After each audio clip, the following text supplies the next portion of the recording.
रोज एक नई कहानी देखने के लिए चैनल को सब्सक्राइब करें और बेल आइकन दबाना ना भूलें। बसंतपुर गांव में शांता अपने बेटे और बहू के साथ रहा करती थी। शांता ने अपनी बेटी की शादी कुछ महीने पहले ही की थी और शांता की बहू खुशी एक गरीब परिवार से थी, जिस वजह से खुशी के माता पिता अपनी बेटी को कुछ दे नहीं पाए थे। बहू, अब तक तेरा खाना नहीं बना। शादी से पहले तेरा बाप बड़ी लंबी लंबी फेंक रहा था कि हमारी बेटी बड़ी संस्कारी है, घर का सारा काम जानती है, सुबह जल्दी उठती है। वो तो मुझे अब पता चल रहा है।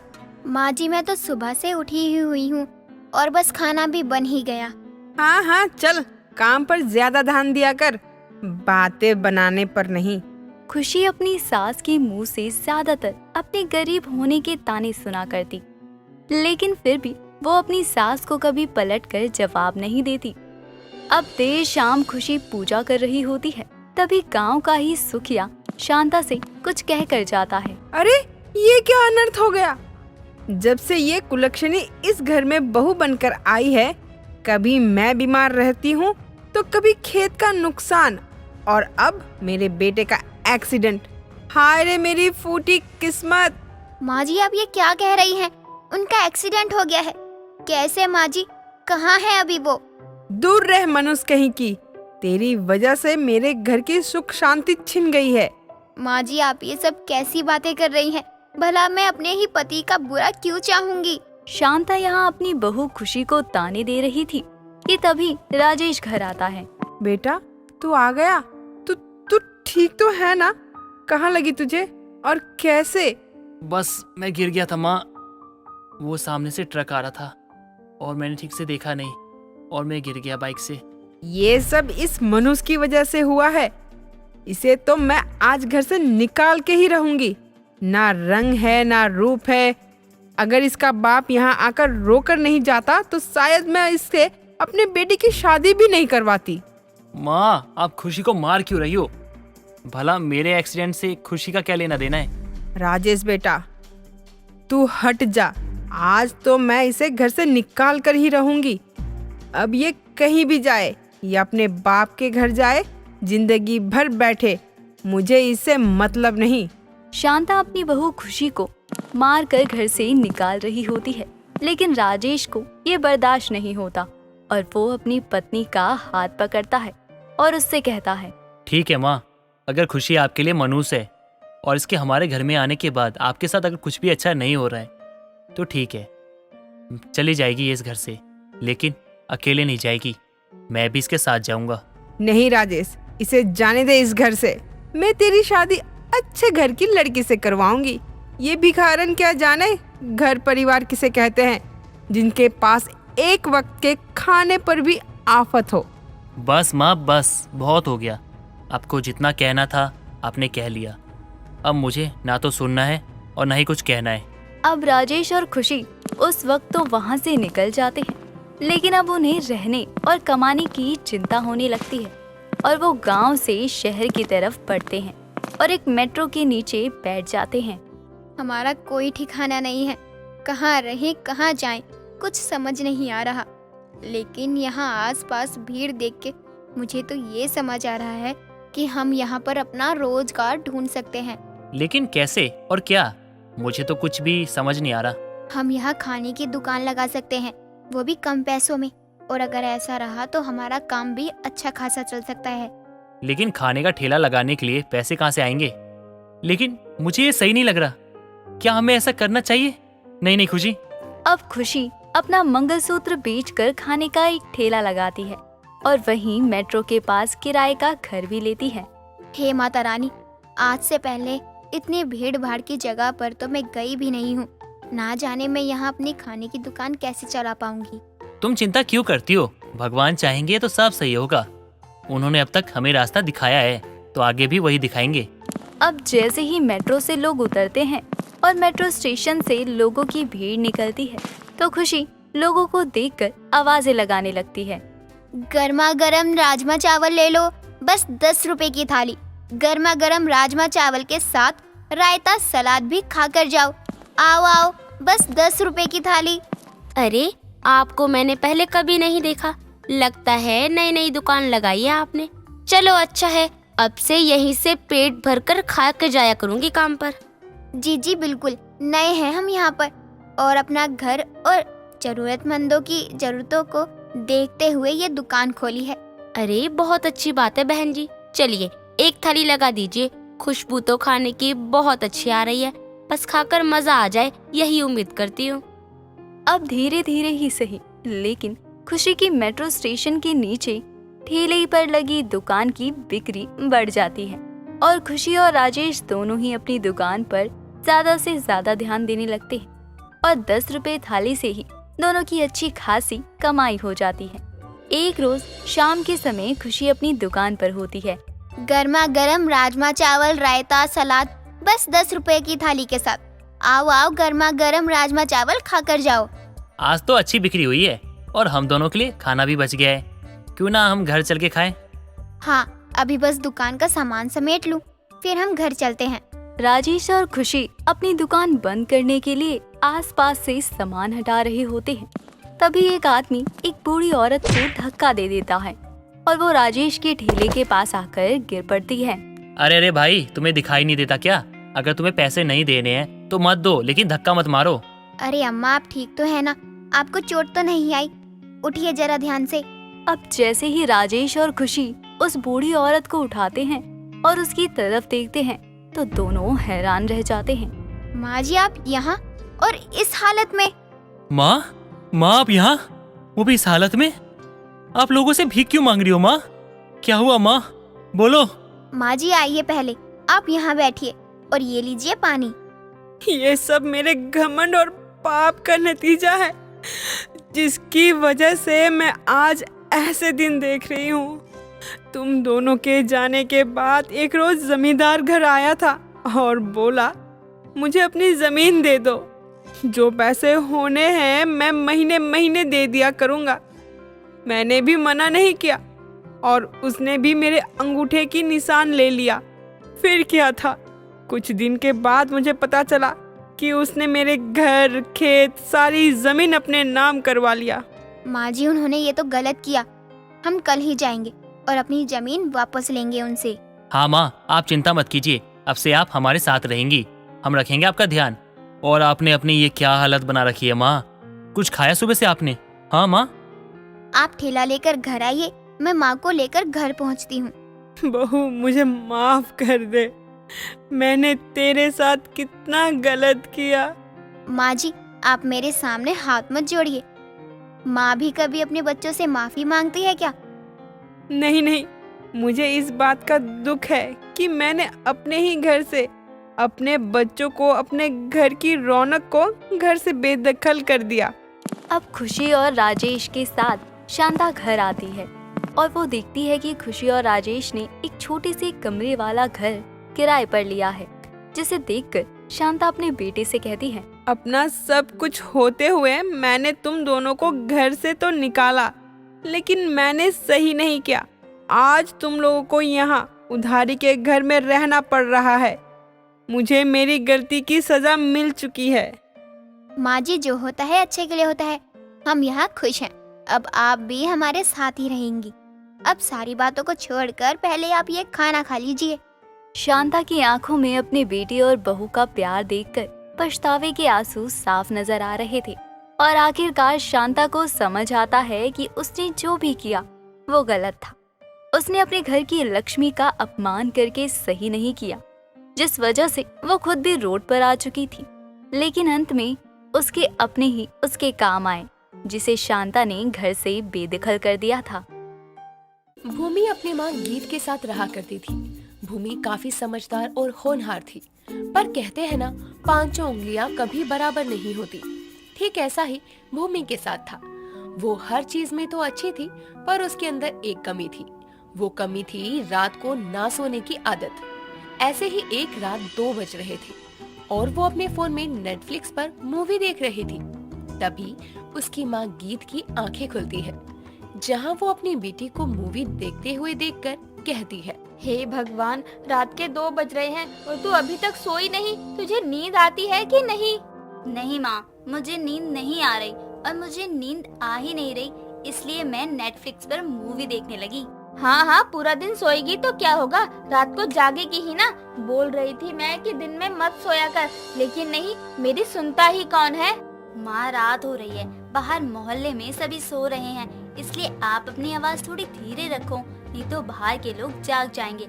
और रात को किसी की नींद खराब करना ये सही नहीं है माँ। अच्छा, अब तुम मुझे ज्ञान सिखा रही है, रात को किसी की नींद खराब करना सही नहीं है। माँ, मैं आपको ज्ञान नहीं दे रही, मैं तो बस आपको बता रही हूँ। और जो तू मेरी नींद खराब कर रही है उसका क्या, वो कुछ नहीं है। तू भी तो नेटफ्लिक्स देखकर मेरी नींद खराब कर रही है। अच्छा, आप सो जाओ, अब नहीं करूँगी क्योंकि मैं ईयरफोन लगा रही हूँ। बेटा ऐसा कर, तू जाग रही है ना तो सभी के दरवाजों की चौकीदारी कर ले, यहाँ बैठकर मूवी मत देख, बाहर दरवाजे पर चली जा। भूमि अब बिल्कुल ऐसा ही करती है। वो बाहर जा जाकर सभी के दरवाजों पर लाठी द्वारा सभी को जागृत करती है। जागते रहो, सोने से पहले जागते रहो, चोरों से सावधान रहो, जागते रहो। भूमि अब पूरी रात अपने मोहल्ले की चौकीदारी करती है और सुबह के 5 बज गए थे। भूमि भी अपना फोन रखकर सोने चली जाती है। तभी उसकी माँ उठ जाती है और उसको अब सोने जाता देखकर कहती है, ये सही है, पूरी रात जागो और सुबह सोने जा। बेटा अपनी आदत सुधार ले, नहीं तो आगे चलकर बहुत दिक्कत होगी तुझे। माँ, सोने दो ना, मुझे बहुत नींद आ रही है। गीत उसको बोलती रह जाती है, पर भूमि पर कोई असर नहीं पड़ता और वो सोनी चली जाती है।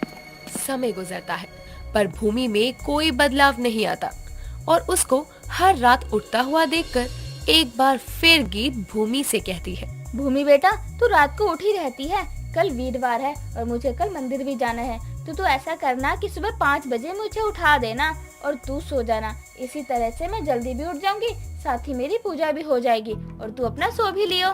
माँ, वैसे मैं उठा तो दूंगी, पर आपको नहीं लगता कि आप मुझे टोंट दे रही हो? अरे नहीं नहीं बेटा, मैं भला तुझे टोंट दे सकती हूँ? कैसी बातें कर रही है मेरी बच्ची, तेरी माँ हूँ मैं तो बस तेरा भला ही सोचती हूँ। अच्छा ठीक है, उठा दूंगी, अभी आप सो जाओ। भूमि की बात सुनकर अब गीत सो जाती है और अगली सुबह 5 बजे भूमि अपनी माँ को उठा देती है और खुद सो जाती है। जहाँ भूमि सो रही थी तो वहीं गीत मंदिर में जाकर पूजा कर रही थी। तभी उसकी एक सहेली उससे टकराती है और उससे कहती है, अरे गीत, तू यहाँ कैसे? और घर में सब कैसे हैं? सब ठीक है ना घर में? तेरी भूमि कैसी है?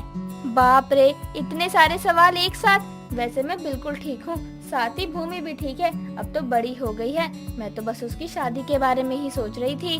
अरे वाह, वो इतनी बड़ी हो गई कि तू उसकी शादी के लिए सोच रही है। खैर, ये सब छोड़, मैं क्या कह रही थी कि मेरी नजर में एक बहुत अच्छा लड़का है, उसका नाम नमन है। अगर तू कहे तो भूमि की बात चलाऊं उससे? यार ये बातें ऐसे मंदिर में सही नहीं, और तू तो जानती है कि शादी ब्याह की बातें जितने आराम से हो उतना ही अच्छा है। ये सारी बातें ऐसे जल्दबाजी में ठीक नहीं है ना, इसलिए तू मेरे घर चल, फिर आराम से बात करते हैं। गीत की सहेली गीत की बात से सहमत होती है और अब वो पूजा खत्म करके गीत के साथ उसके घर जाती है, जहाँ गीत की सहेली गीत से कहती है, देख गीत, जो नमन है ना, वो मेरे देवरानी का बेटा है और लड़का और घर काफी अच्छा है, साथ ही अमीर भी है। हमारी भूमि काफी खुश रहेगी वहाँ। अच्छा ऐसी बात है, तो चला मेरी बेटी की बात, अगर घर अच्छा है तो क्या ही खराबी है। अरे पर भूमि से बात तो कर ले, कहीं उसको इस रिश्ते से कोई आपत्ति ना हो। भूमि मेरी बेटी है और उसके लिए उसकी माँ पहले है, मैं जानती हूँ वो इस रिश्ते के लिए मना नहीं करेगी। अब क्या था, गीत की हाँ मिलते ही गीत की सहेली भूमि का रिश्ता नमन से करा देती है और बहुत ही जल्द उनकी शादी भी होती है। समय के साथ भूमि अपने ससुराल की सब जिम्मेदारियां बखूबी निभाती है। भूमि का परिवार सच में काफी अच्छा था, पर भूमि की सास निमी भूमि की रात भर जागने की आदत से बहुत परेशान थी। ऐसे ही एक शाम भूमि अपने घर के दरवाजे पर बैठकर अपना फोन यूज कर रही थी। तभी उसकी सास निम्मी आती है और अपनी बहू को ऐसे दरवाजे पर बैठा देखकर उससे कहती है, बहू, तू ऐसे दरवाजे पर क्यों बैठी है? तू किसी का इंतजार कर रही है क्या? नहीं मम्मी जी, वैसे मैं किसी का इंतजार तो नहीं कर रही, पर मुझे नींद नहीं आ रही थी, तो मैंने सोचा कि बाहर दरवाजे पर काफी अच्छी हवा चल रही है, तो क्यों ना मैं यहीं बैठ जाऊं। बेटा, तू अब किसी के घर की बहू है और इस तरह दरवाजे पर बैठना शोभा नहीं देता तुझे, इसलिए बहू तू अंदर बैठ जा। मम्मी जी अभी थोड़ी ही देर में अंदर आ जाऊंगी, और वैसे भी अभी नमन जी भी तो नहीं आए, जब वो आएंगे तो मैं भी अंदर आ जाऊंगी। जैसी तेरी मर्जी, मैं तो तेरी इस आदत से बहुत परेशान हो चुकी हूँ, पता नहीं मुझे कैसी बहू मिली है।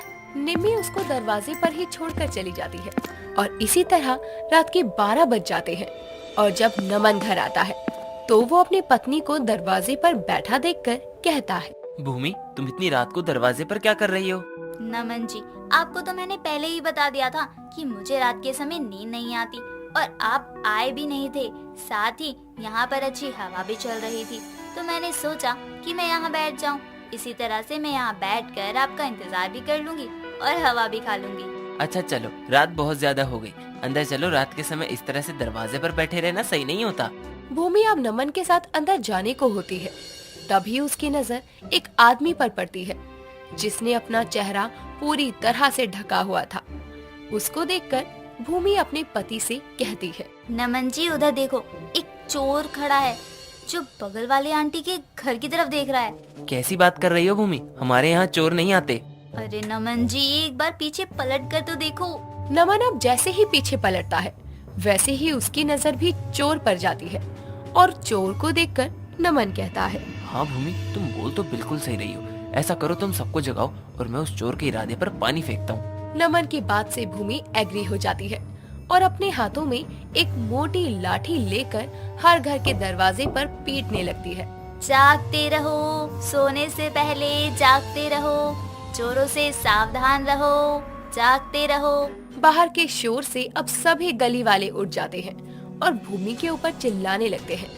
भूमि के ऊपर सब चिल्ला रहे थे। तभी निमी बाहर आती है और सभी को अपनी बहू के ऊपर चिल्लाता देखकर अपनी बहू से कहती है, बहू क्या हुआ? तुझ पर ये सब लोग इस तरह क्यों चिल्ला रहे हैं, जैसे तूने इनसे न जाने क्या छीन लिया? अरे बहन, तुम्हारी बहू ने हमसे हमारी कीमती चीज ही तो छीन ली है। अरे ऐसा भी क्या छीन लिया जो तुम सब मिलकर मेरी बहू पर चिल्ला रहे हो? हम सभी की नींद। अरे तुम्हारी बहू को नींद नहीं आ रही है तो इसको बोले ना कि तुम्हारी नींद खराब करे, ना कि हमारी। निमी भूमि को डांटने जा ही रही थी कि तभी वहाँ पर नमन आता है और उन सभी को सारी सच्चाई बताता है। ये जानने के बाद सबकी नजरें शर्म से झुक जाती है, लेकिन निमी को अपनी बहू पर बहुत गर्व होता है और वो गर्व से कहती है, देख लिया तुम सभी ने, मेरी बहू का जागना कितना काम आ गया। मेरी बहू कोई मामूली बहू नहीं है बल्कि चौकीदार बहू है। बहू मैं तेरे साथ हूँ, तू इनके घर की देखभाल मत करना और बस अपने घर की करना। अब मैं तुझे रात में जागने से कभी नहीं रोकूंगी। इस तरह अब निमी को अपनी चौकीदार बहू पर बहुत गर्व था और अब सभी लोग भूमि को चौकीदार बनने का आइडिया देते हैं, जिसके बाद अब बहुत ही जल्द भूमि चौकीदारी की नौकरी करने लगती है। रिद्धि शाम के समय एक शादी में जाने के लिए साड़ी और हाफ स्लीव्स का ब्लाउज पहने हॉल में आती है, जहां उसकी माँ मंदिनी ठंड के चलते शॉल ओढ़े सोफे पर सिकड़ी बैठी होती है। तो रिद्धि अपनी साड़ी दिखाते हुए अपनी माँ से कहती है, माँ मैं हो गई रेडी, लाओ जल्दी शगुन का कार्ड दे दो, मुझे निकलना है। ऐसे निकलना है बिना स्वेटर पहने और बिना स्टॉल लिए? अरे दिसंबर का महीना चल रहा है, बाहर कितनी ठंड है, अंदाजा भी है तुझे कुछ? माँ अब इतना फैशन मैंने स्टॉल या स्वेटर में ढकने के लिए तो नहीं किया, और फिर शादी है मेरी सहेली की, मुझे तो अच्छे से तैयार होना ही पड़ेगा ना। एक तो तुम लड़कियों का समझ में नहीं आता है मुझे, ठंड से कप को पाना पसंद है लेकिन फैशन में कभी नहीं होनी चाहिए। बेटा कम से कम रास्ते तक तो ये शॉल ओढ़कर चली जा, वहाँ जाकर हटा दियो भले ही। ओहो माँ, आप शगुन का लिफाफा दो, मैं ठीक हूँ और मैं ऐसे ही ठीक हूँ। नलायक, प्यार की भाषा समझ नहीं आती है क्या तुझे? अरे शादी में सभी दुल्हनों को देखेंगे, ना कि तुझे और तेरे फैशन को। क्या बात करती हो माँ, मेरे आगे तो दुल्हन का ग्लो भी कम लगे, और देखना शादी में सबकी सेंटर ऑफ अट्रैक्शन मैं ही होंगी। तू शादी में अपनी सहेली को बधाइयाँ देने जा रही है या उसे कंपटीशन देने? पागल लड़की, चुपचाप से शॉल पकड़ और निकल जाए यहाँ से। इतना कहकर मंदिनी अपनी ओढ़ी हुई शॉल उसे देती है, लेकिन जिद्दी रिद्धि शॉल वहीं सोफे पर पटक कर शादी में जाने के लिए निकल पड़ती है। मंदिनी अपना सर पकड़कर रह जाती है। रिद्धि अपने फैशन को लेकर बड़ी जिद्दी थी। गर्मी तो गर्मी, सर्दियों में भी उसका फैशन अलग ही लेवल का हुआ करता था। मंदिनी को हमेशा अपनी बेटी की ठंड से तबीयत खराब ना हो जाए इसकी चिंता खाए रहती थी। लेकिन रिद्धि का फैशन का क्रेज कम ही नहीं होता था। एक रोज वो क्रॉप स्वेटर पहने अपनी दोस्त निशी के साथ घर लौट रही होती है। ठंड होने के कारण ठंडी हवाएं चल रही थी। तभी रास्ते में उन्हें निशी का दोस्त सुशांत मिलता है, जिसने जैकेट पहन रखी थी। तीनों वॉक करते हुए जा रहे थे। तभी हवा के कारण रिद्धि अपने हाथ मसलते हुए मन में कहती है, इतनी हवा क्यों चल रही है? थोड़ी ठंड तो आज मुझे भी लग रही है। निशी से कहूँगी, वो मुझे मेरे फैशन के ताने देने लगेगी, और उसके दोस्त से भी नहीं कह सकती। निशी की फ्रेंड को तो ठंड लग रही होगी, हवा बहुत तेज है। क्या करूं, उसे जैकेट दे दूं? तुम दोनों क्या सोच रही हो? जल्दी जल्दी पैर चलाओ, ठंड हो रही है यार। ठंड? इतनी भी ठंड नहीं है निशी, मुझे तो चलते चलते गर्मी लगने लग गई। मैं ना अपनी जैकेट उतार देता हूँ, बड़ी गर्माहट सी लग रही है। सुशांत अपनी जैकेट उतार कर रिद्धि को थमा देता है। ये देख रिद्धि अपने मन में कहती है, क्या इसने मेरे मन की बात जान ली? ये कितना अच्छा है। रिद्धि उस जैकेट से खुद को कवर कर लेती है, जिसके बाद से रिद्धि और सुशांत के बीच बातचीत बढ़ जाती है और इस तरह 6 महीने का समय गुजर जाता है।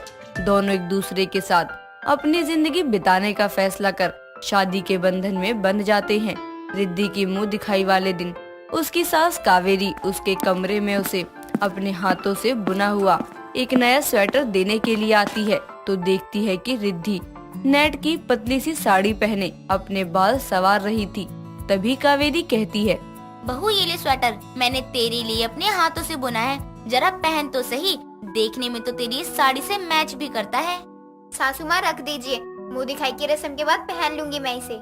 रस्म के बाद क्यों बहू? अरे सर्दियाँ हैं, पहन ले।